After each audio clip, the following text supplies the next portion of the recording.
पुढची एक महत्त्वाची बातमी बीड मधली आहे। आगामी स्थानिक स्वराज्य संस्थांच्या निवडणुकांआधीच राष्ट्रवादीमध्ये बीड जिल्ह्यात मोठे मतभेद निर्माण झाल्याचं दिसतंय। माझ्या विरोधासाठी नाथरातल्या फार्म हाऊसवर बैठका घेतल्या गेल्याचा आरोप आमदार प्रकाश सोळंके यांनी आमदार धनंजय मुंडेंवर केलेला आहे। राष्ट्रवादीतल्याच एकाच जिल्ह्यातल्या दोन नेत्यांमध्ये आता या मुद्द्यावरून आरोप प्रत्यारोप होत असल्याचं दिसतंय। विधानसभेमध्ये घडलं तेच आता घडेल आणि याची मला पूर्ण कल्पना होती आणि त्यांनी ज्या पद्धतीनं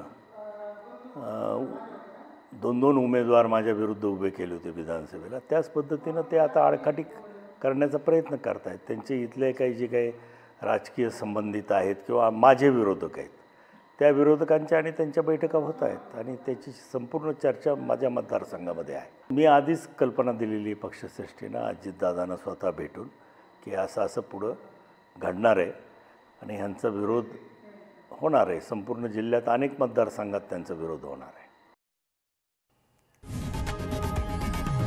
लोकशाही मराठी ऐका, पहा, जागरूक रहा।